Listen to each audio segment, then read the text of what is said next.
Good afternoon and welcome to the special meeting of the BOCC to address emergency management related to COVID-19 and the local state of emergency. Will the clerk please call the roll? Good afternoon, Miller. Here. Hagan. Here. Kemp. Here.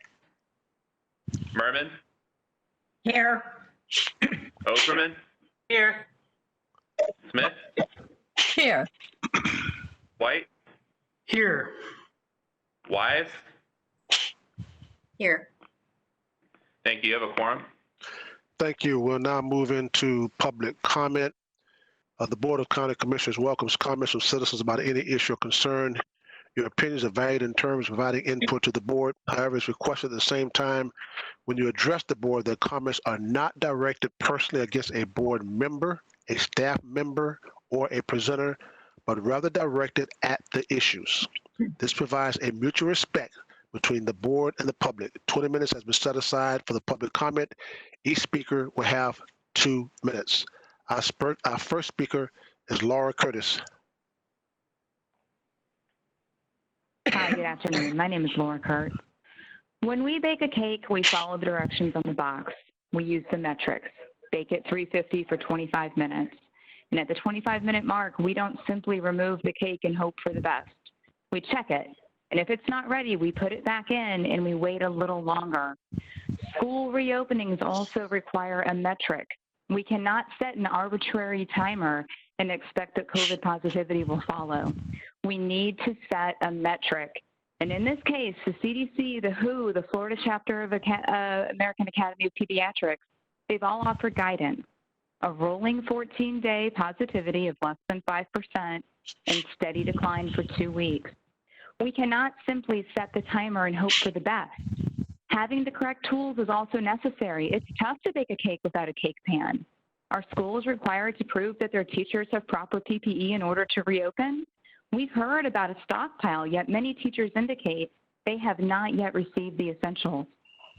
Hillsborough County's 14-day positivity was reported at 8.24% today, and this number is and has been in decline.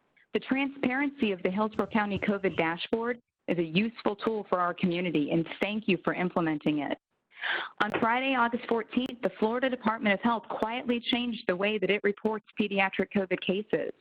It is now impossible to determine whether a case happened yesterday or 2 weeks ago. County reports continue to provide daily results. However, pediatric results are not parsed out from the 15 to 24-year-old age range. It is concerning that the Department of Health would make such changes as schools begin to open.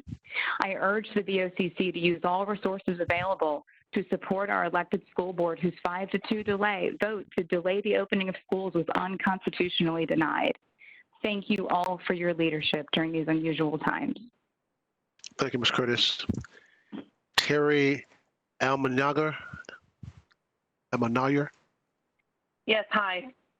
Almanayer, thank you. Hi, my name is Terry. Currently, there are many working people working remotely. Banks, insurance agencies, the Department of Education, even some Hillsborough County Public School District office employees are working remotely. We all know that kids spread the most germs, but yet schools are being forced to have on-campus instruction. We all know that this is an agenda that is being pushed by the current administration, and it is very clear that all Republicans are part of this push. The separation is quite visible at all the public forums. Recently, it has come to light that the report of the COVID numbers is distorted by the formula that is being used. Also, now the Florida Department of Health has decided to only report children's cases every 14 days. We all are aware that our local Department of Health can advise, but we're told not to. Do you see the corruption going on? Why are you not concerned? I am.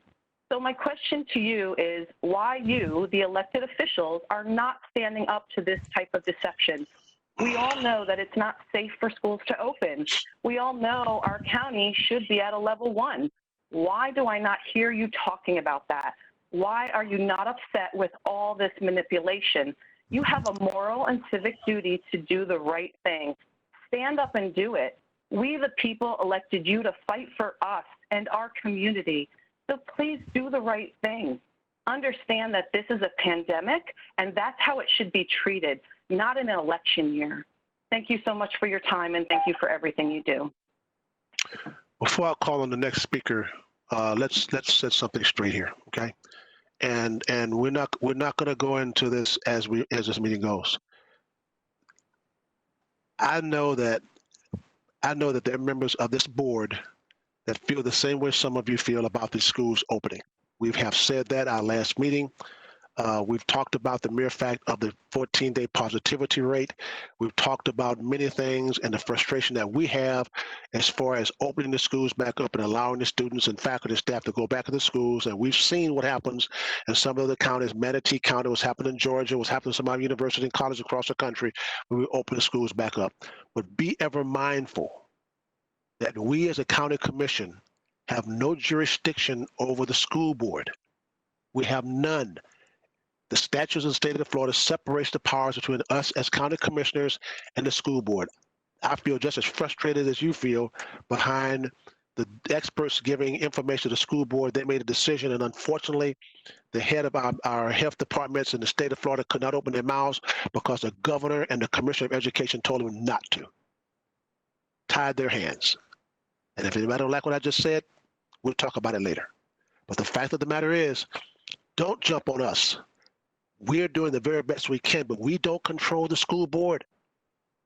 Ms. Beck can explain to you what chapter that is that gives us separations that we do not control the school board. That's the way it is in Florida. We're frustrated. I hear it from all of us up here that feel that way, but we have no jurisdiction over that. So please understand that. Jason Kimball, you're next. Okay. Thank you. So I was going to talk about mandatory masks, but just because the callers brought up the school board, I understand the commission has no jurisdiction, but not everyone feels the same way as those first two callers. I mean, guys, if you look at what the coronavirus, if you look at all the valid data, the schools should 100% be open. Kids should be going there. Teachers should be teaching there. So I understand that everybody has different opinions on the issue. That's just my opinion. As far as mandatory masks, that's the one thing that I'm concerned about here, because people just seem to forget that you can only do so much as a commission legally without violating the state constitution or the United States Constitution. And you have to look at the valid data that's out there. And with the experts unable to present any data to support their position, honestly, they cannot present data to support mask wearing. They can't do it. We saw the studies that were presented at the hearing, very weak studies. I feel compelled to file another lawsuit because I don't feel that the scientific points were hammered strongly enough in the case that Anthony Sabatini and Chris Anhall were representing. And what they did, I totally support what they did, and they felt that was the best legal strategy, and I fully support them. I just feel there has to be another lawsuit to illustrate and really hammer how there is no valid evidence to support what the commission is mandating. And you cannot have a de facto medical device approval, which is what the mask mandate is, without going through the proper steps. You can't just keep on circumventing the regulatory agencies and push these masks, especially cloth masks. Again, that study, randomized controlled study that shows cloth masks significantly increase the risk of infection. It's undeniable. So thank you so much.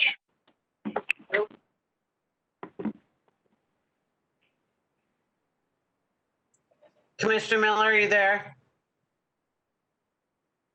We may have lost the chair. I think he got cut out. Yeah. Madam Vice Chair, this is James. I am getting a low bandwidth error from him. If you'd like the next, if you want to continue public comment, we can certainly do so. Please do. Do you know the next name? Yes, ma'am. The next caller would be Seth Cotterbaugh. Seth Cotterbaugh, you're recognized. Hi, this is Seth Cutterba. Thank you to the County Commissioners for the opportunity to speak today. The 14-day rolling average for new COVID cases and test positivity rates is declining in Hillsborough County. This is great news. However, health officials have been unanimous about predicting a reversal of this trend if brick and mortar schools reopen while test positivity rates remain above 5%. State officials have ignored this guidance and are insisting that our brick and mortar schools reopen. To protect the health and safety of our community and to prevent greater disruption to our local economy, brick and mortar schools must remain closed in favor of e-learning until that 5% threshold has been established for 14 days consecutively. Although e-learning is less effective for some children, it is significantly safer for all of our children and the community. Now, I'm aware that a lawsuit addressing the state mandate to reopen could resolve this issue. However, should that effort fail, I respectfully recommend that the board consider an emergency ordinance. And that ordinance should state that all CDC guidelines must be followed at all times in publicly funded facilities and vehicles. Okay, since schools and school buses are publicly funded, this would require adherence to CDC guidelines, not only in classrooms and lunchrooms, but also bathrooms, playgrounds, buses, and all activities such as sports, music, and other clubs. Based on comments from school officials, fully adhering to these guidelines is not currently possible in every situation, and this ordinance would prevent brick and mortar schools from opening. Depending on the reaction from state officials, this could impact school funding, which may need to be addressed in the courts. Please consider this option to enact an emergency ordinance if it should become necessary. Thank you. Thank you, Mr. Cutterbaugh. The next speaker is Diane Klein. She did not call in, ma'am. She did not call in. Okay, the name after that is Charlene Linscott. Ms. Linscott, you're recognized.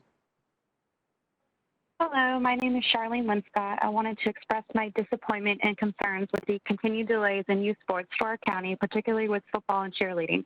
The organization I volunteer my time with was notified that none of the limitations would be lifted and our season was suspended until possibly October. My question with this is, why are other sport organizations like wrestling and lacrosse able to have their tournaments in the same county that has limited other sports? There was a recent wrestling and lacrosse tournament held in Tampa. Wrestling is a direct contact sport, so I'm not understanding why football players cannot tackle and cheerleaders cannot stunt. We have surrounding counties opening their sports with a positive rate above that 5%. Some of the health officials that are advising no contact in competitions are also the same ones that approved for the USF Bowls to condition and contact since June. The USF Bowls are already in pads and have contacts for weeks. So we are going to allow college and high school football, but not youth football and cheerleading. We have followed the guidelines and submitted COVID waivers as our backup play plan to Park and Recreation. COVID waivers are required to be signed before a volunteer employer steps on the field. We have done everything asked of us, but the youth sports organizations were not asked for input before the delays were made. We, as parents, volunteers who are also taxpayers, deserve the right to choose. Many of us have reached out to our local leaders and have had no response. High school is proceeding with their first game in September, and schools have opened up to choice. If parents and students can decide to go to school and play high school sports, we should be able to have that same choice. Before I hear the reasoning being due to what the health officials are advising, I'd like to remind you that Miami, which is considered a hotspot, had a football team play contact football. The Department of Health dashboard as of 11 a.m. has a total of 34,917 positive cases, with a recovery rate of 23,966. So currently, Hillsborough County has 10,951 active cases, which only makes up a 0.8% of our population. So are we really having limitations for sports and schools for 0.8% of the population? I'm voicing my concerns and will continue to do so until we have a choice. We need to allow all youth sports to have a season now. Let them play. We want to play. Thank you, Ms. Linscott. I appreciate your comments. Thank you very much. Zendy Smith available? Yes. Hello, my name is Zendri Smith. I'm a doctor of physical therapy. I'm calling because I'm concerned about the man. Sorry. Can you hear me? Yes, go right ahead. You have 3 minutes, ma'am. Okay. I'm calling because I'm concerned about the mandated mask. I want to give you the perspective of a physical therapist. In my practice, we use deep breathing as a strategy to provide oxygen to every cell of the human body. Breathing is an excellent intervention for relaxing and healing the human body. The opposite of breathing is the obstruction of natural breathing. Using a mask restricts the oxygen flow to our brains. This is very dangerous in many ways. The use of a mask is a medical procedure that needs to be prescribed and monitored by a medical doctor. In my extensive studies, I've never run across a diagnosis that uses this as a treatment protocol. We need to regain our freedom to breathe. I would like to ask you to please discontinue the mask mandate for the safety of the people of Hillsborough County. Please let us breathe. Thank you very much. Thank you for your comments. Our next speaker is Becky Flanders. Hi, my name is Becky Flanders. I have a degree in complexity science. I am an entrepreneur who has sunk the entirety of my effort and meager family wealth into the community of Tampa in order to make it a better place, and I have a lifelong interest in holistic medicine. The COVID measures thus far have been enacted with a frightening disregard to numerous important facts, not least of which is that human beings are not statistics. We are beings that exist within a network of relationships in our community. The COVID measures taken by government have enacted untold damage on our mental and emotional health. It is now recognized by the most forward-thinking in the medical community that our emotional state has a profound impact on our health. Deep sadness is as damaging to health as being a lifelong smoker. Social isolation literally kills. Suicide statistics have quadrupled in the county, as of my slightly delayed report, match the COVID death rate. These were lives impacted by your decisions. We can no longer afford to disregard the irresponsible long-term psychosocial consequences of enforcing isolation, destroying citizens' means of making a living, mask wearing, and fear-mongering upon the public. These measures are not in any rational proportion to the actual danger of the disease in question, and in our view, pose a much greater threat to life and society long-term. In addition, I would like to point out the glaring statistical fraud that I have observed directly in my regular meetings with employees from all local hospitals. Hospitalized persons testing positive for COVID are retested daily, and each test is counted as a new case, supposed to HIPAA regulations. In daycare, one patient was responsible for 18 reported cases of COVID. This is outright fraud. Ms. Flanders, your time is up, ma'am. Thank you very much for your comments. Chair Miller, your return? Yeah, I'm back. Okay, the floor is yours. Was that the last speaker? Yes, sir. Okay, thank you, Commissioner Ullman, for handling that. I don't know what happened here. We tried to work through and we got it back on. Okay, emergency management update, testing update, Mr. Dudley. And Mr. Dudley, when you have the floor, could you also give us an update about the storm? Absolutely. Let's get loaded up here. Okay, everybody can see me? All right. During this week's update, I'll provide a brief overview of County and Department of Health overarching goals that we've worked under since COVID-19, county COVID testing, tropic update, and shelter update by Paul Johnson, Hillsborough County Social Services Mass Care Manager, and Yaki Rizzola, Hillsborough County EM Deputy Director. Over the past 5 months, Hillsborough County and the Department of Health, we've followed these 4 overarching goals to kind of keep us focused and mission oriented. And I'll cover those briefly this afternoon. Case identification and contact tracing, healthcare system sustainment, disease prevention, mitigation, and communication. In testing, under this particular goal, we've been able to test 301 nursing home, assisted living facility, and group homes have been tested. We've been able to test well over 17,000 residents and staff in total. We've also been able to implement a strong mobile testing program. Those teams with our 2 ambulance providers have provided 4,900 individuals have been tested remotely at home or in critical institutions, and they continue testing throughout this event. healthcare system sustainment.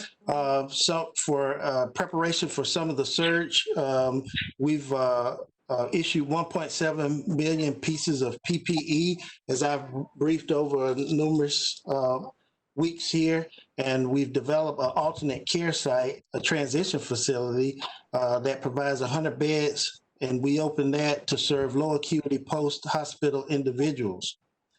In our long-term care facilities, we've been able to implement rapid intervention working with DOH in our long-term care facilities, and we've been able to successfully test over 9,000 staff members, 293 nursing home and ALS facilities tested. We opened a step-down facility at University Village with a capacity of 120 bed sites open to serve long-term care post-hospital individuals as well.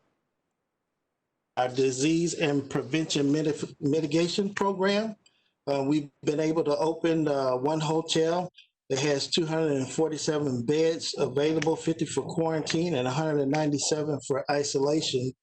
And our logistics teams and community groups and library and small business, we've been able to distribute 2.4 million masks to put towards our mitigation program. In communications, we have a strong communications team here with our Joint Information Center. Since the onset of COVID, they've completed 59 PSAs and 82 public information videos. This includes videos in both English and Spanish. Testing for this week, we still see a downward trend on demand for testing, but we have 9 sites open. USF joined us last week. We were able to conduct 4,793 tests, and overall, we're over 95,000. We have appointments available. Next available appointment is 21 August, and we have 2,800 appointments scheduled for this week. There are no logistics or PPE challenges at this time. We have 8 guests in the isolation site. Now I'll go into the tropic update. The peak of hurricane season is the second week of September, and tropical development is ramping up. From west to east, we are monitoring 3 areas of tropical development. Tropical Depression 14 is located 375 miles east of the Nicaragua-Honduras border and forecast to track northwest over Cabo San Lucas and then towards Texas. Tropical Depression 14 is not anticipated to be a threat to Florida. Tropical Depression 13 is located 750 miles east of northern Leeward Islands and is forecasted to track west, strengthen, and turn to the northwest.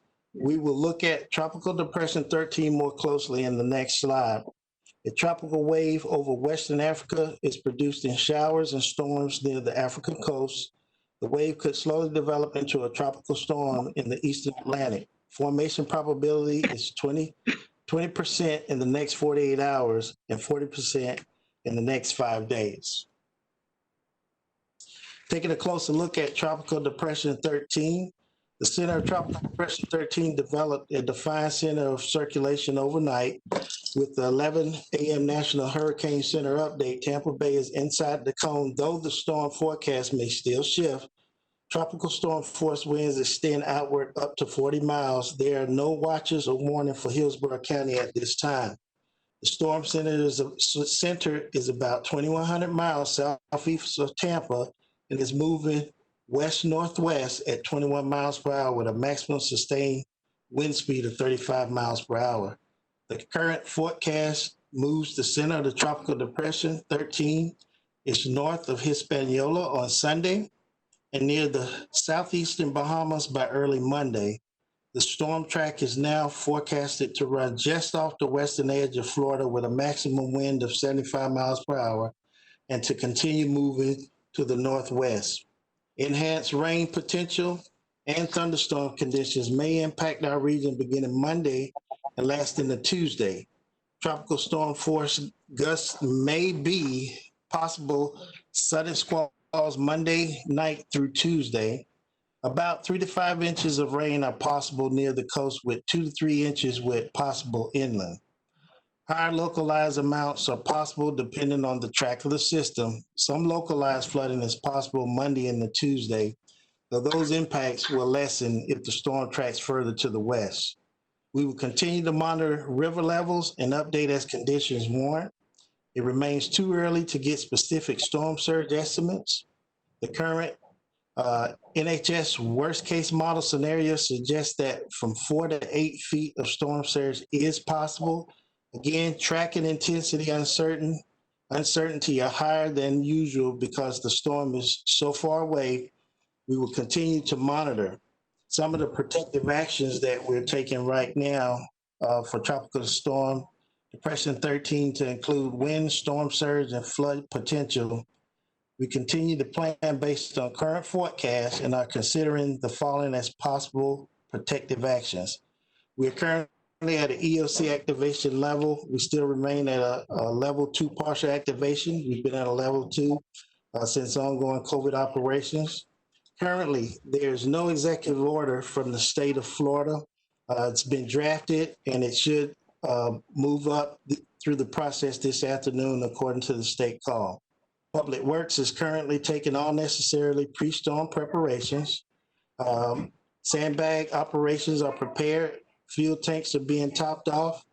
Possible evacuation actions, including transportation and shelter operations, are being planned if required.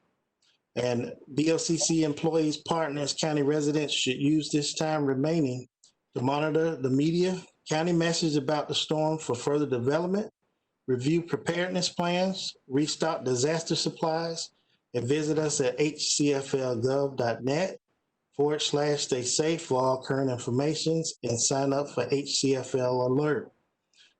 Based on the state moving through their draft declaration, I would recommend at this time we work with legal to do the same, to draft a declaration.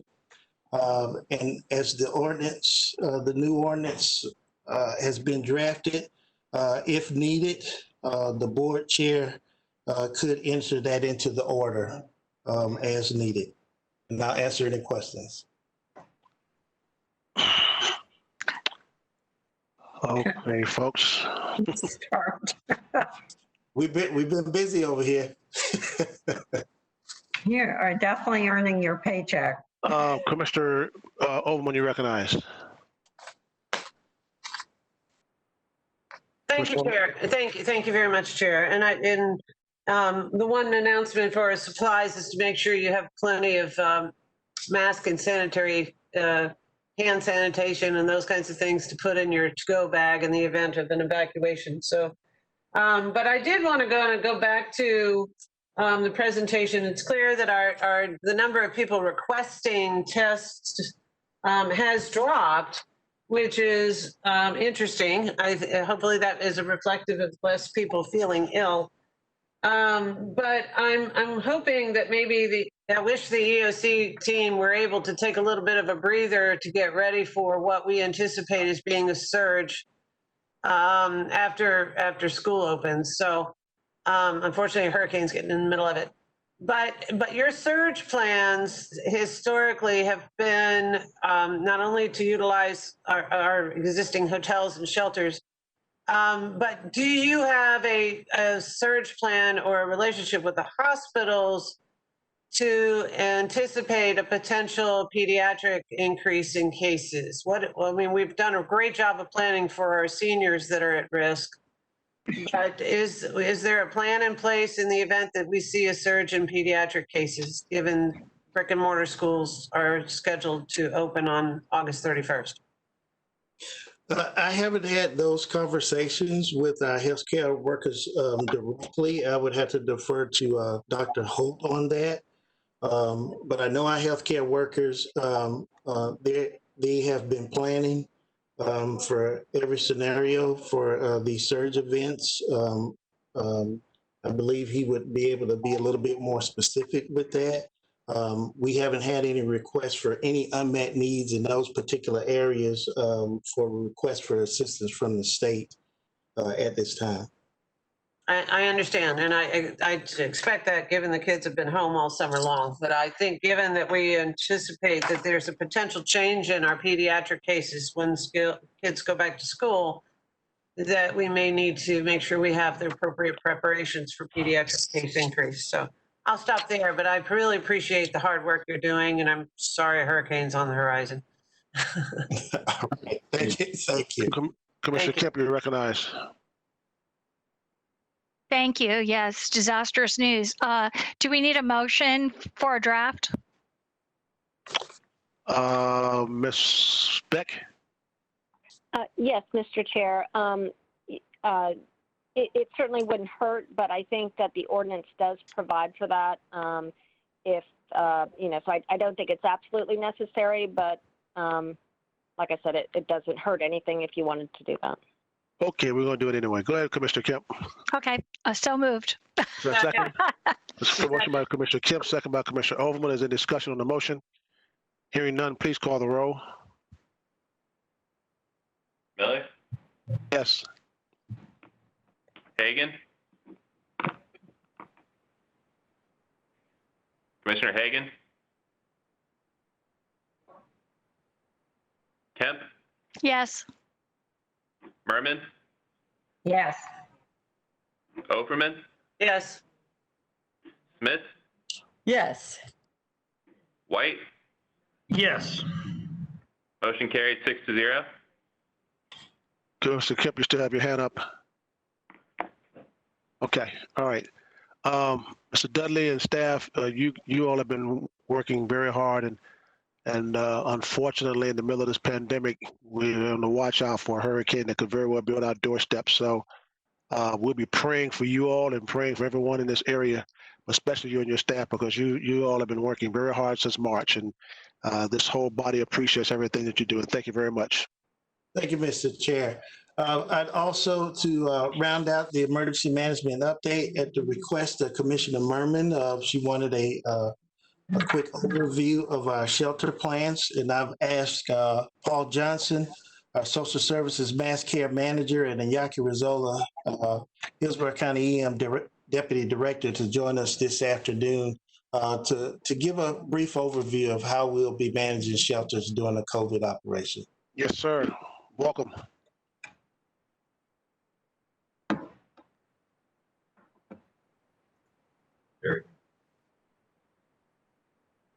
Good afternoon, Chair, Commissioners, and invited guests. My name is Iñaki Rizzola, and with me is Paul Johnson, and we thank you for the opportunity you're giving us to brief today.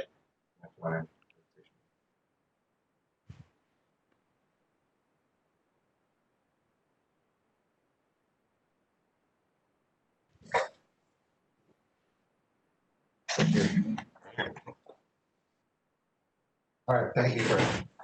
Okay.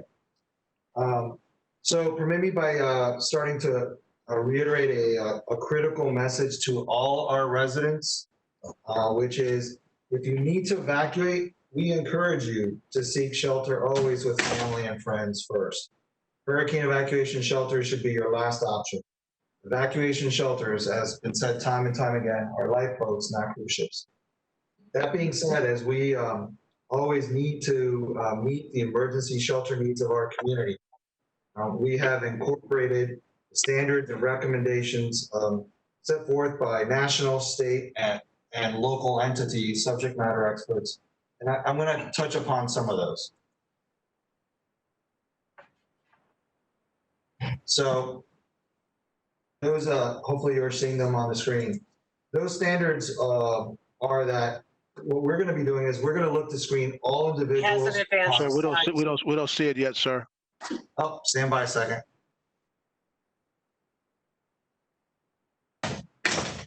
Okay.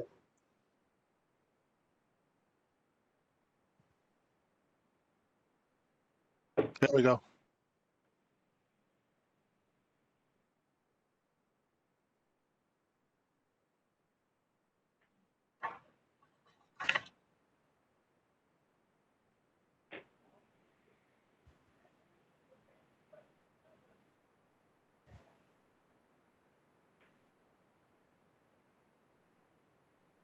Can't hear him. Sir, you're muted. Yeah, he's muted or. Apparently they can't. You see our slide now, sir? We Yes, can hear you and we can see the slide. Thank you. Okay, excellent. All right, thank you. So we're going to screen all individuals upon entry, as well as conduct daily screenings. Any person over the age of 5 will be asked to wear a mask or face covering unless they have a medical issue. We're going to increase the space that is allocated to both individuals and families. We will be enhancing our virus mitigation strategies, such as encouraging hand washing, increasing the amount of cleaning activities that go on in a day. Evacuees that present potentially as COVID-19 positive will be placed in non-congregate shelters. These are hotels that are being managed by the state, as long as there's that capacity and there's time remaining in the evacuation period. We will look to use physical barriers to increase separation, particularly in our special needs shelters and isolation areas. Each shelter will have a separate room or rooms for individuals that do screen as high risk. We're going to change the way we provide meals. We're going to look to modify that to provide prepackaged or individual meals. For individuals that may be located in an isolation area, the meals will be delivered to their door as an additional layer of mitigating that virus and preventing the disease transmission. And once the storm passes, we will work to transition residents out of these congregate shelters, the typical hurricane shelters, into more non-congregate shelters, settings or sites like hotels. At the end of the day, the basic message is that we still need to run from the water, we need to hide from the wind, but we're going to mitigate the virus, and that's the new component that we're going to be incorporating. You can go to the next slide. Oh, that one. So in terms of our shelters, the way they're broken down is we have about 56 sites that we use as shelters in the community. 10 of them are the general population shelters are pet friendly. We have another 37 Gen Pop shelters as well in the community. We have 5 special needs shelters and 4 family shelters. What's going to be unique about a COVID hurricane season, again, not only are we going to be looking to increase space within the shelters, we're going to open up more shelters. So if we're anticipating a significant storm, even an A or a B going further, we may be opening up all the shelters that we have to create that physical distancing that may be necessary. Now, if there's a smaller storm, let's say we're maybe facing tropical storm conditions, we still may not open as many, but we'll probably look to open more than we have in the past. So we may open up to 10, just to make sure we create that physical distancing. When it comes to special needs, historically in our county, we've opened up about 3 special needs shelters to meet the needs of our community. We're looking to open 5. And so to, again, create additional resources in the community. With that, I'm going to turn it over to Paul, and so he can talk about screening and registration. Thank you, everybody. What I wanted to demonstrate for the board and everyone on the call was what we consider our generic screening and registration areas. Again, due to the impact of COVID, additional time will be needed to set up because this will be remote or outside of our protected area. So I want to just briefly walk you through what the screening process would be. At the top of the screen, dead center, you see the entry point. The first stop as you're coming in the entry point, basically everybody that enters, again, is in a mask, 5 and over. The first stop will be the medical screening stations. You will be presented with a temperature check as well as the standard CDC, DOH, COVID screening questions. To your far left margin, you'll see a cool down area. Due to the fact that we're doing social distancing, there'll be 6 foot between evacuees and line. We want to watch out and be mindful of those people that may overheat during their waiting period coming into the shelter. So if you're shooting a temperature of 100, higher than 100.3, we'll allow those people to cool down in that area for 10 minutes and reshoot that screening to see if their temperature drops to acceptable levels. If that happens, they'll be forwarded to the registration area as normal. Those people that either come across as ill or their temperatures do not drop below that 100.4 margin will be registered through the right-hand margin through the isolation screening. There'll be a separate entrance straight into the isolation areas. This demonstration gives a quick breakdown of the generic spaces within a shelter. I'll start at the bottom. This is representative of one of our shelter sites that only has one building. Within that building, you'll see the red highlighted areas that are set aside for isolation.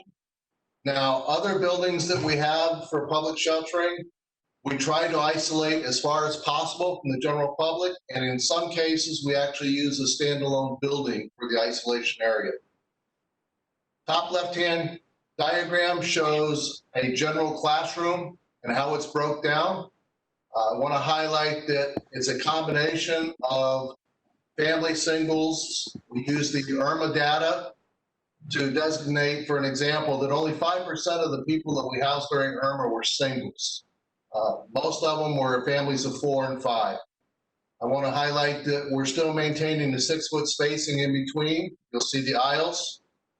On the right-hand drawing is the isolation areas. The black lines represent physical barriers that we have ordered to also additionally give us a layer of added mitigation between individuals or parties or families. And with that, again, I want to highlight that individuals get 60 square foot per person and families are allowed more based on the number of family members there are. With that said, I appreciate the opportunity to present to you, and I'm sure we'll take questions. Okay, thank you very much for that presentation. Commissioner Overman, you recognize. I'm good. I'm sorry. I forgot to keep my hand down. My apologies. Commissioner Merman, you recognize. Thank you, Mr. Chair. So I am getting a lot of questions, in my district, which covers all the water. I think the shelter information, how is that going to get out to the public? Sure, that's an excellent question. So we've been working with Ms. Liana Lopez and her team to work with the media, and we've been talking about the impact of COVID and hurricane season now for several months, and preparing people for some of these things that we've been talking about, from increased space, wearing of masks. And again, the very most important message is always plan for yourself and your family, and don't go to a shelter unless you have no other resource. So again, we've been working with our communication partners and our media partners to get the word out, and we'll continue to do so if there's any other strategies possible. Okay, where do you have a list of shelters right now? I mean, I know you've given us all this information, but which is great, and thank you very much. It's very detailed. But do you, where is the list? Or can you send one to me, to my office, so I can get out to my HOAs and CDDs down in South County?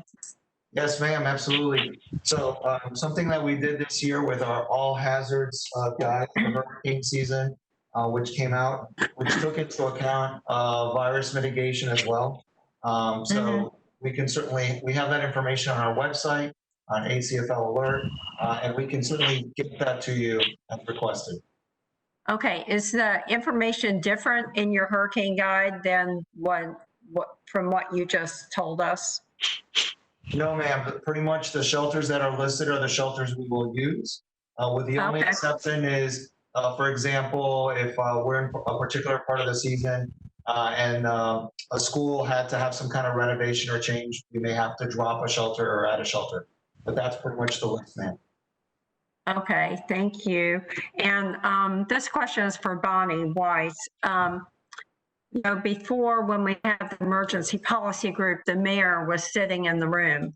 What have you had, or have you been having discussions with the city, and how is that going, or what's going to happen as far as the coordination like any kind of evacuations or anything like that? Have you all developed a policy going forward? Thank you, Commissioner Merman. And perhaps Chief Jones could speak a little bit to this because they have established various committees for the communication with our municipalities. And so, Chief Jones, are you there? Yes, ma'am. Thank you for the inquiry. We have created an additional group that includes the mayors and the other elected officials that were on the EPG previously. That allows them to be briefed real time on the facts that are before us. It provides that adequate amount of communication ongoing and provides a level of awareness that they need. It also provides them an opportunity to provide feedback to the county and help guide the decision making at that level. So I guess an evacuation. So the process will be that us on the county commission and the mayors will be on a conference call or something with you and we'll all discuss it, or are we going to convene? Or I'm just trying to figure out the process because people do ask. Now, I don't think it would be in the past. I think it's the county's call, but we have to do it in coordination with the cities. I know we've had some difficulty in the past, and the communication must exist amongst the parties before any evacuation order is created. That is correct. Okay, I'm just trying to figure out what the process is going to be going forward, especially for Zone A, which, is your highest, the biggest threat when you have a storm coming. Okay. Exactly. Okay. Yeah. Thank you. Commissioner Overman, recognized. Okay, I do have a quick question. Historically, when we've had evacuations, do we have data on the source of the majority of the individuals that seek shelter? Are they, in fact, in Commissioner Merman's district, or do they come from all over the county, depending on this? Do you have any of that data to review? No, ma'am. We have some preliminary data, so we were able to capture some of the registrations during Irma, and we have some information that was collected from those registrations that showed where folks from the county evacuated, as well as folks from other parts of Florida that ended up evacuating into our community. So one of the things actually we've been working with social services team and others is looking at with an electronic registration form for the future so that we can have better access to that data live. Great, thank you very much. Commissioner Merman, you recognize. I forgot to take my hand down. Sorry. Okay. All right. Gentlemen, thank you very much. We appreciate it. Public health update, Dr. Holt. Yes, sir. Hello, this is Dr. Holt, Florida Department of Health. Just a couple of comments before I get started. Commissioner Overman asked about the pediatrics. Mr. Early has established a pediatric subcommittee as part of our hospital surge, and we have a meeting tomorrow, so that will be something we can talk about. Also, there were some comments about the changes in our pediatric reports that the Florida Department of Health has done. We've been working with the county staff, and we're looking to create a local report so we can track pediatric cases in separate age groups, as Dr. Curran had sort of presented about a month or so back. Just the latest data, the numbers are trending down, similar to the other part of the rest of the community. We're seeing about 28 cases a day on a 7-day average, 0 to 18. About half of those are in our middle school to high school, 11 to 18, and the rest are split pretty equally between the 0 to 4 and 5 to 10. Looking at a rate per 100,000, they're a little less than the rest of the community. So again, we are going to be ready to track that as we move forward. So let me begin. I'll be reviewing the epi data. I'll do a really higher level than I've done in the past, detailed. Mr. Wagner is going to walk through. I think the dashboard really speaks for itself. So, Mr. Wagner, would you put up my first slide, please? Okay.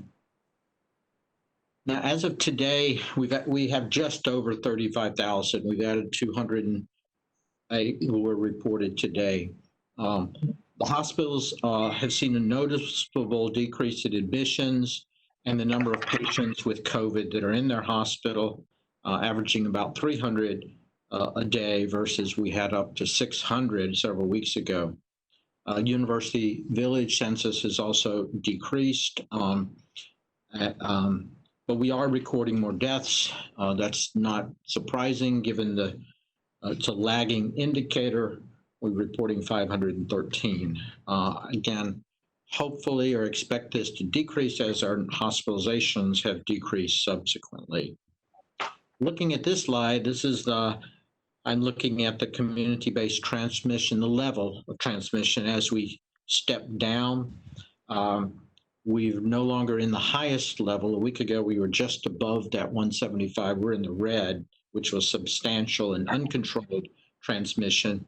So we're now around the middle of the orange area, substantial transmission, controlled, looking at on a daily number of about 16 per 100,000 per day. So our goal is to get to the yellow next, which is where we'll be at modest transmission. That's under 10 cases per day per 100,000, and then ultimately get down to the green where we can have minimal and suppressed transmission.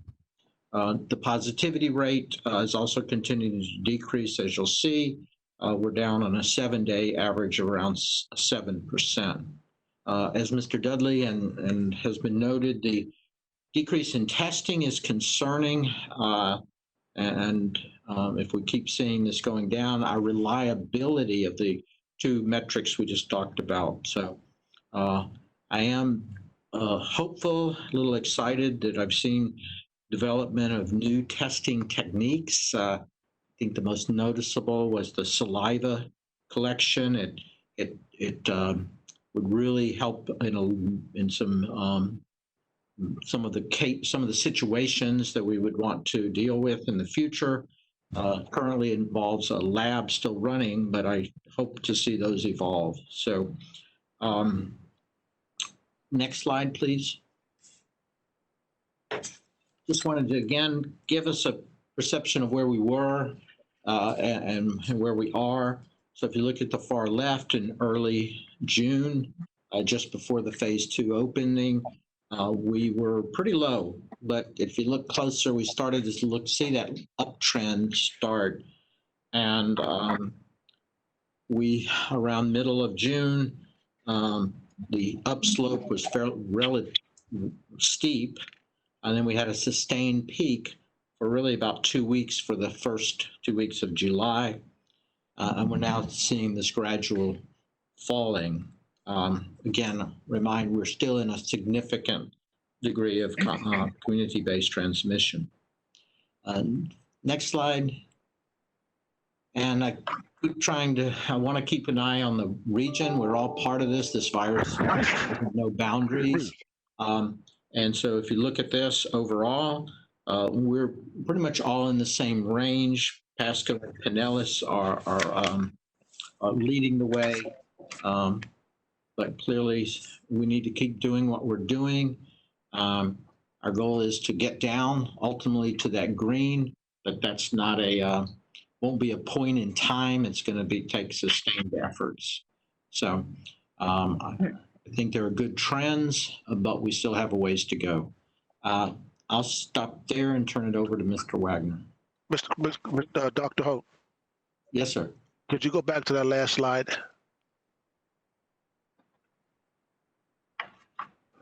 This is a 7-day positivity rate. But I keep hearing that the ultimate factor that we look at is a 14-day positivity rate. Am I right? Well, the 14 days is indicated or chosen because it reflects stability over time. When you're in a rapid change, the best indicator of where you're going, where predicting ahead, is the 7-day. I've used the 7-day positivity rate here just because I chose the 7-day per 100,000 just to display. Ultimately, the 14-day does indicate for all of these indicators the sustainable or that we are in a steady state, if you will. Okay. I'll stop there. So where are we for the 14? Do you have another slide that shows a 14-day positivity rate? Yeah, that's going to be part of our dashboard. Okay. That kind of will speak for itself, and that's what I wanted, Mr. Wagner. We have both of those. Okay, thank you. I apologize. Thank you.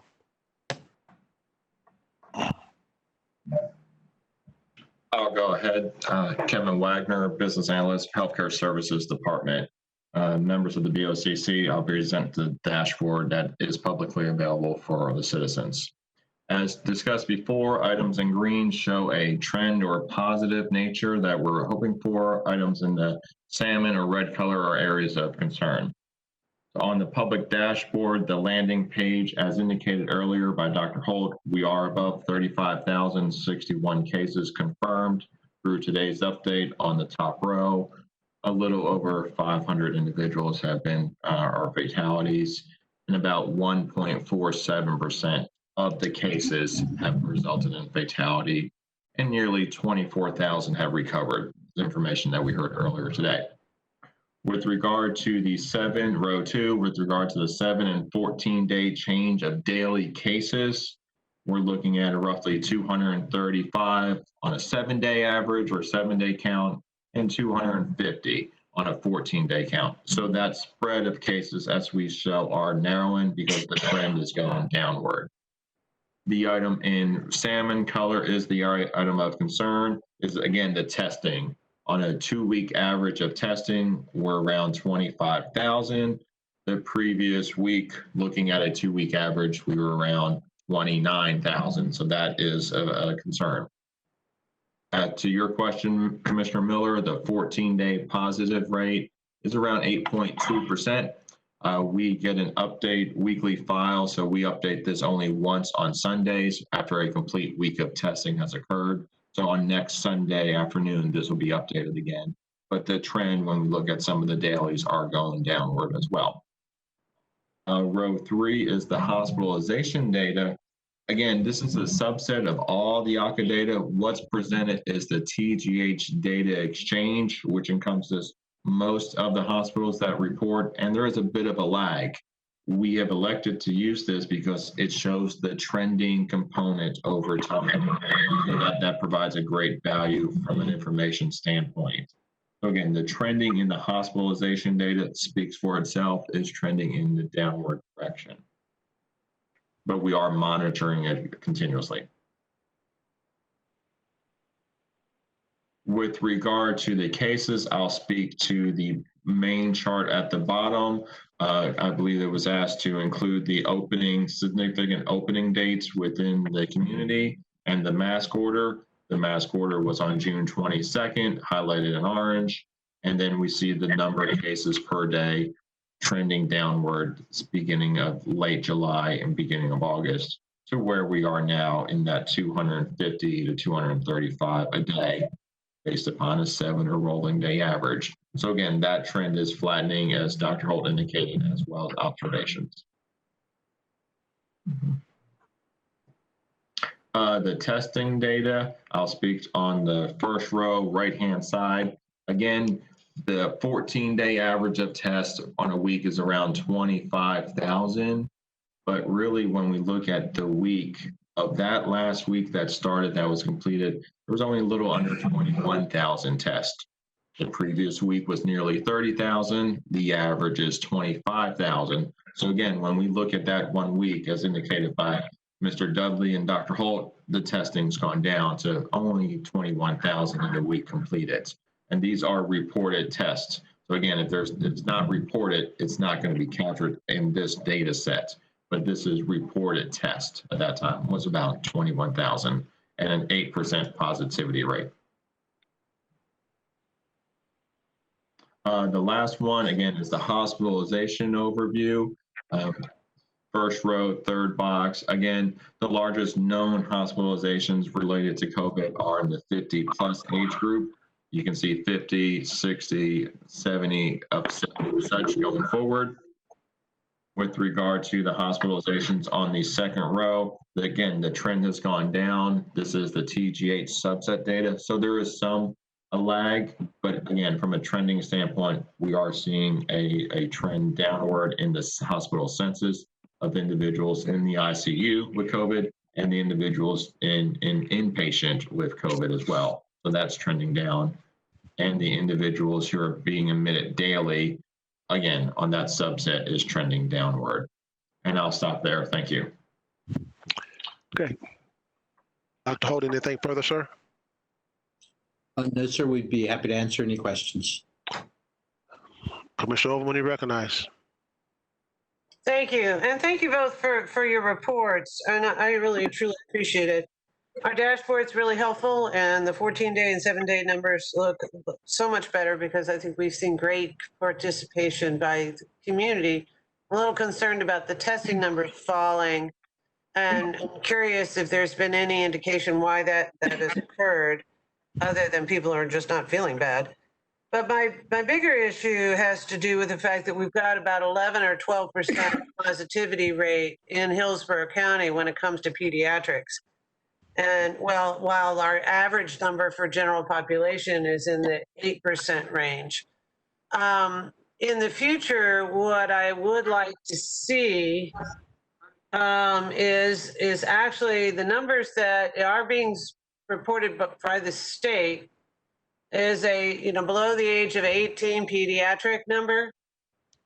And they're showing basically the number of children in Hillsborough County that in the last 14 days that have tested positive is in the 361 range, and about 11.6%. Yesterday it was 12%.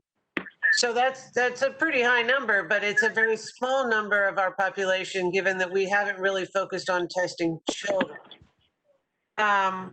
So I'm curious if we're seeing great numbers on the general age overall population, but we're seeing a relatively high number in terms of our percentage positive on children that are tested positive. What is the number, Dr. Holt, that would give you, if you have permission to do so, give you the ability to indicate that it would be wise to make a recommendation regarding the number of children that gather together, for example, in brick and mortar. At the school board, you indicated that you didn't have a position when it came to a recommendation on opening or reopening. Matter of fact, it was you represent the health department and that you provide technical advice, assistance and advice, but you didn't have a position. At what number will you have a position? Because we at the county clearly have to motivate and be prepared for the increase in exposure that occurs when children are unable to social distance at school. So in order for us to be ready to deal with the surge that occurs, even though it's not our call on whether the school opens or not, it is our call to be prepared. So I need to know whether you will be able to give us a recommendation on how we be best prepared to deal with the surge should it occur, and when would you make the recommendation to the school board that they consider not doing brick and mortar? At what number? At what data metric for our pediatric exposures or positivity number would you make a recommendation? Yes, ma'am. And I know this has been a challenge for everybody to appreciate and understand the role that the Florida Department of Health has taken as far as in our partnership within the emergency order to help the schools to open, the guidance of implementing the CDC and effectively a contact tracing program. So the first step we're involved very closely with is upon reopening, we do expect cases, we expect closures, at least of classrooms, and then potentially schools based on the outcomes of our investigation.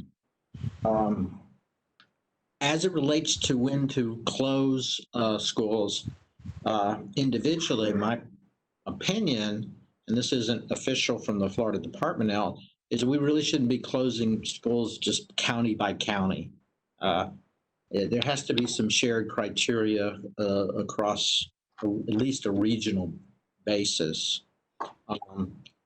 As was discussed at the school board, there are many guidelines, recommendations between the World Health Organization, CDC, the Harvard Global. All of them have some range or variability that involve positivity rate of the community of around that 5% and the case rate per 100,000 also around that 5 number would be, I think, acceptable. The decision about what is the trigger, as I think was also talked about at the school board meeting, it comes down to what level of acceptable risk do you have? So my role is to help the deciders make an informed decision. I think they should be locally decided.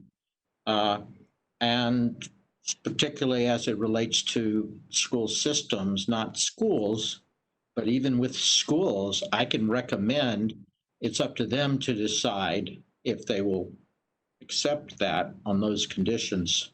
So I do not have an exact number. I think you have to look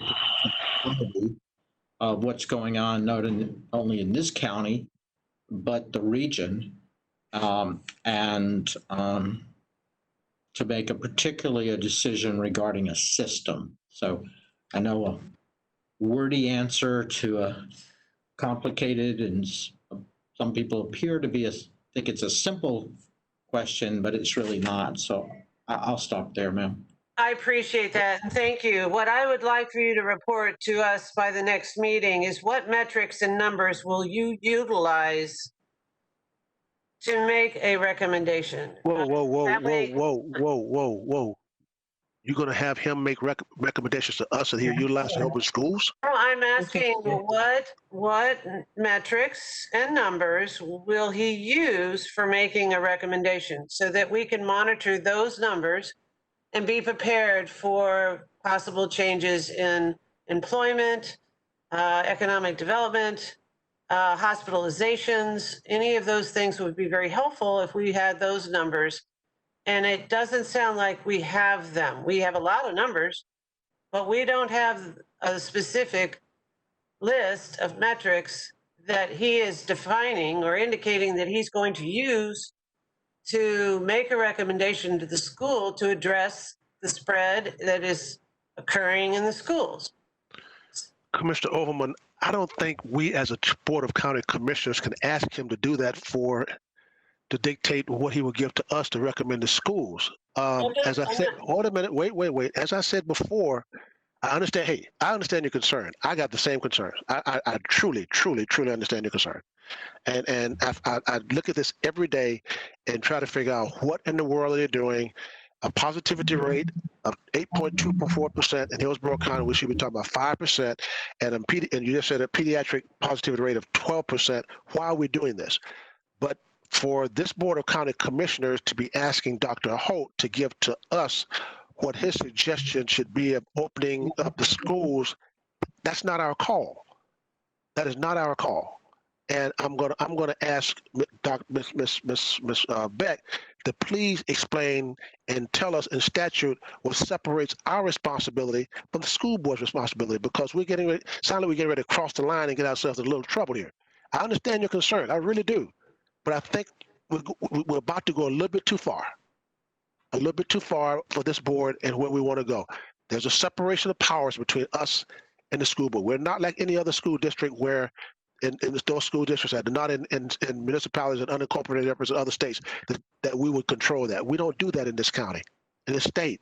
So you sound like you're getting ready to cross a line that could get all of us in a little trouble here.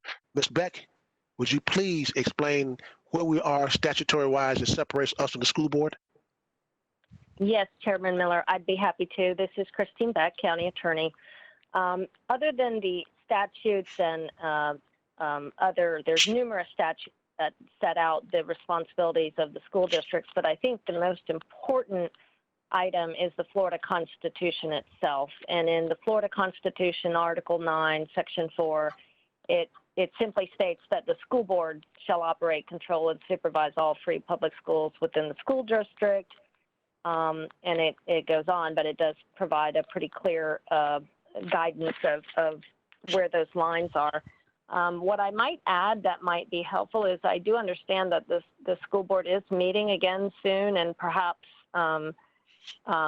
if she wanted to see if the Department of Health could share that with the school board, or take that up with the school board, it might be appropriate. But we certainly are trying to be very mindful of the constitutional and statutory separations and the separate jurisdictions and the separate responsibilities. And I hope I answered your question, Chairman Miller, but if there's something I overlooked, please let me know. You did answer the question, and that's the point I'm trying to get across. There's a separation of powers between the two, and Commissioner Overman, I think where you're about to go kind of steps over those separation of powers, what you want him to bring back to us, and that's a good look, getting a little bit over the line. The ink is starting to spread out, and we shouldn't be going there. Okay. Believe me, honest, I truly believe if I was a judge, I would probably be ruling in favor of some other people that are suing the Commissioner of Education and his decision that he made. An appointed commissioner telling an elected body what to do. That's just like us trying to delve in the school board issue, and we shouldn't be doing that. I just feel right now what you're about to do, the ink was getting ready to spill over that line, and I'm asking you, please don't do that. Okay, then let me revert back to the data that we have been evaluating and the information that we have been seeing that are not the metrics I just asked for that would give the school board whatever it is they want have the ability to do.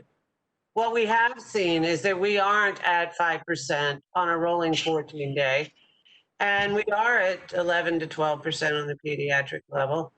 And we need to look forward and backwards to see where we've been and where we're going to make sure that our emergency resources and people are prepared, just as we do with hurricanes. When we see a track, we make sure that we're prepared. So given that we haven't seen anyone take action on the data we have been tracking, that we recommend that it's not really safe to put a large employer in the same place. I would like to get a guidance on where, when we, say something, or how we prepare our staff for being overwhelmed with exposures that will occur given that many people with no social distancing possible. And I think it's important to recognize that we are seeing a possible risk that we need to prepare for. And I'll stop there. And I agree. We need to be ready, but it's not our call. I get it. Unfortunately, it's not our call. Commissioner Merman, you recognize. I was so engrossed in your all's conversation, I almost forgot what I was going to ask. But I wanted to ask Dr. Holt just a simple question, because I keep bringing this up every meeting about what's the end game here. I know that I don't want, if the positivity rate gets to 5% or lower, do you consider that a point where we can make changes in our policies? Or I guess I just want to ask that. And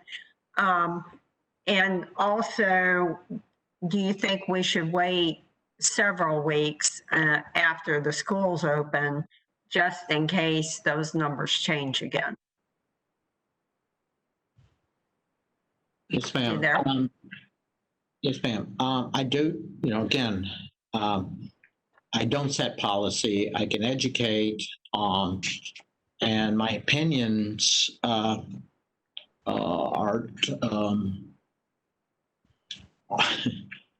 in many cases they're if they carry any weight, it's still up to the individual elected officials to make that decision. I mean, but in your opinion, is 5% getting to be a safer threshold? Not talking about policy, just in your opinion. Absolutely. As long as our testing remains at least above that, what Dr. Lockwood initially set, which is our our lower threshold. Okay. Numbers of 5% of testing does give us a confidence that we are testing enough to identify those that are positive.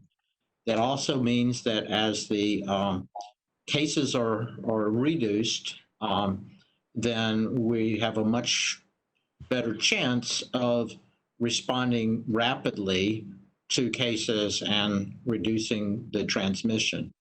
The schools, as anything opens, typically, and we saw it, I think, with the mask order, you only really begin to see some impact probably about 3 weeks after some change. And even on the upslope that I saw, if you saw compared to our opening and where we hit the July mark. So I don't think you'll know much until that October 1st, around there, three or so weeks, 4 weeks after the official opening. And I'll stop there. And that's kind of what I thought. So really, I do appreciate all you do. I don't mean to put you on the spot or anything, because I understand that you work for the state, and the state is kind of dictating some of the policies that are going out there. So but I do appreciate your information always. I think it's very helpful. Thank you. Commissioner Kemp, you recognized. Thank you. I'll try not to be repetitious. I was knocked off for quite a bit on the Wi-Fi I caught part of it by phone and then got back on. So I'll try. Initially, Dr. Holt, you were talking about pediatric testing. And at least at that initial conversation, I wasn't clear from the way that you said it. So you're now going to be dividing your test results. They're going to be seen between the ages of 0 and 4, 5 and 10, and 11 and 18. Is that accurate? Actually, the exact, I don't have the exact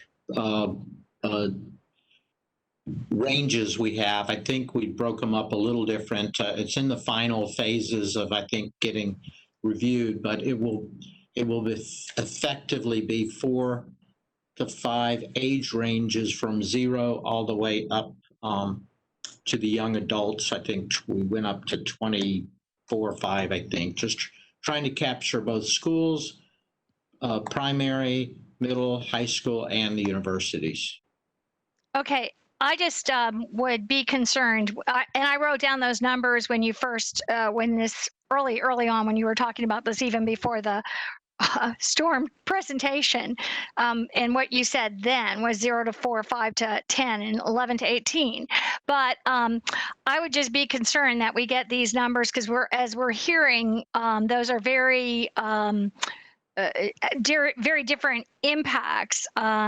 As I've read in other literature across the country, with in particular, once usually 10 or 11 can be as apparently spread as much as any adult. And then I think it would be important to separate it out. So when you get to 18 years old as well, 18 to 25. So I would be interested in those categories, just for the record.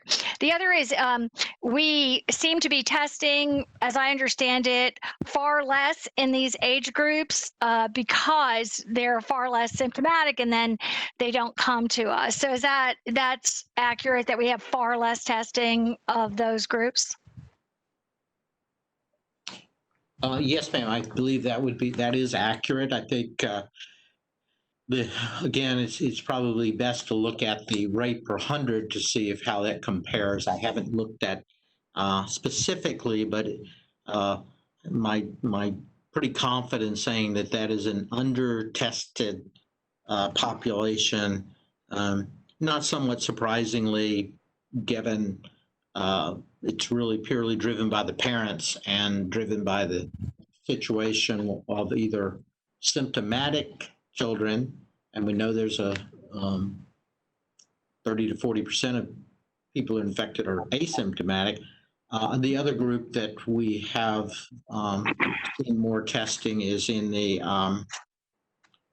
contacts, if they're in a family or if they're known to have been exposed. Working with the schools, we're planning, we're preparing, and we anticipate significant more testing as children call in for sick call, and potentially even are exposed. So that may change in the coming weeks, and I'll stop there. And is there any protocol? Because since a lot of the kids are asymptomatic and won't have temperatures or anything like that, it could be very possible that huge numbers of kids infected with COVID could be bypassed for testing. Correct? I don't see anything that would bring that to our attention, except if they were symptomatic. I mean, you're correct in our current technology, the way it works with the nasal swabs or even oral swabs are somewhat difficult in children, but it really limits the surveillance. I think the University of South Florida is going to test a certain percentage of their students coming back. You know, we can't really do that in the school setting at this time, but if the technology changes, that could make it easier. But essentially, it's going to be driven by symptoms and parental desire, particularly associated with the contact exposures that I've talked about. All right. It sounds like we could have widespread spread without knowing it. One of the Last speakers. question, Commissioner Kemp. Come on. Well, one of the speakers at the beginning here said, I have a couple more. One of the speakers at the beginning said that that there's a new protocol, and that the governor has stated that that instead of reporting every day, that there would only be reporting in 2 weeks. Again, that sounds really dangerous. Is that accurate? And is there any reason for that, but for lack of transparency? Well, I'm certainly not going to speculate on the reasons, but what they've done is they've changed to what they call the 14-day average. So they are reporting it daily, and it changes. It's just that, you know, you drop the day that was 15 days ago and you add the one here and you get an average. Our data, our aiming for would be actually the number of new cases per day to look at, and but ultimately it goes back to the is it a 14-day average, 7-day average?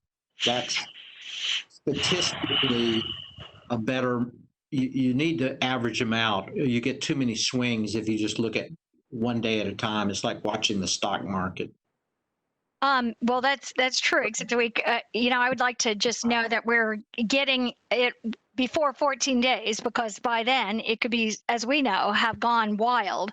I just like to, you had mentioned regional and systems and regional reporting and things like that. And I would say that while the dashboard is good to have because it drills down to Hillsborough County, which is our charge, I think one of the things it does is it separates us from understanding just how, in the context of things, how while things are improving greatly, and I'm very happy to see that, and I attribute that in huge part to mask mandates. But I think one of the things it does is obscures how high and how bad we have gotten. And, I think it's important, and I'm wondering if we can get this in context. America being the most infected nation in the world, Florida, the second most number of cases in the whole U.S., and the second per capita number of cases of any state in the nation. But as well, Miami, Broward, and Palm Beach being the centers, and then 2 other counties having high concentrations. And those are Hillsborough County and Orange County. And while the governor has allowed for Miami, Broward, and Palm Beach to decide for themselves on their own protocols according to how serious it is there, I think it's important for us to keep track of the 5 counties of the state and perhaps some other nations as great models. But I think to have this in context, because as number 4 for infections in the state of Florida, with this huge per capita, we are the one county as number 4 that has the most harm and yet the least power to impose and control and try to bring this down to the lowest possible level we can, so that we can start back up again with our economic development and open our schools and do all the things we need to do. We are uniquely harmed. Mr. Kemp, let's bring it in for landing, please. Yep. But we're uniquely harmed by being number 4 in the state of Florida and being denied the ability to regulate according to the science when we can get it, and having those recommendations. And I'll just say this. My daughter lives in Canada. I've been following Canada. They have twice our population, 40 million people. We have some 4,000 cases. They have 390. It's incredible what you can do when you're going to it, even with this very highly dangerous virus. We could be doing so much better. So I'm glad to see the numbers coming down, but I think we need to understand this in context and act accordingly. Dr. Holt and Mr. Wagner, thank you very much for your presentation. We appreciate it. Thank you very much. Ms. Beck, County Attorney update. Yes, Chairman Miller, Christine Beck, County Attorney. The only item under the County Attorney update is the extension of the emergency order, which, as you know, has to be done every 7 days. And at this time, it would be appropriate to entertain a motion. There is a draft order in your backup materials. Is there a motion? So moved. Motion by Commissioner Merman. Second. Second by Commissioner Kemp to extend the emergency order. Any discussion? Seeing none, please call the roll. Miller, Yes. Hagan, Kemp, Yes. Merman, Yes. Overman, Yes. Smith, Yes. White. Yes. Motion carried 6-0. Is there any other discussion to come before us today? Anything else? Commissioner White, you recognize. Thank you, Mr. Chairman. I'd like to ask Ms. Wise, do you have anything in particular planned for our next emergency management meeting with respect to presentations? We don't have anything set up right now. I know that several of the commissioners, including you, have asked about some additional speakers that may be of value. And so if there's some interest in that regard, if I would appreciate any input you could provide to me. Sure. I do have a couple of topics that I'm interested in. I don't have any preconceived notions as to who the speaker might be. I'd like to ask if Dr. Holt could perhaps help us either in terms of addressing this himself or bringing in an appropriate expert. But it's my understanding that the FDA has made a decision in the past 24 hours with respect to the approval status of convalescent plasma for COVID-19 patients. So I'd like for the board to receive a presentation on the use of convalescent plasma to include issues such as whether or not we have any clinical trials or clinical studies going on locally. Are we seeing any off-label use of convalescent plasma? Any data that's available on its use to date in clinical trials, especially, and what things look like in Hillsborough County and the surrounding areas with respect to our local supply of plasma, particularly convalescent plasma. I'd also like for the board to receive a report on the use of an antiviral medication that's shown promise called remdesivir. It's my understanding that the Tampa Bay area has been the recipient of some doses. It's my understanding that the data is looking promising. So I'd like to see, what the data look like with respect to the use of that drug, and particularly the impact that it's had here locally. Good. Okay, thank you. Any other discussion from anyone? Any other discussion from anyone? Seeing none, everyone have a great weekend. Be careful, stay safe, and we'll adjourn. Thanks. Have a great afternoon, everybody. Bye-bye. Bye.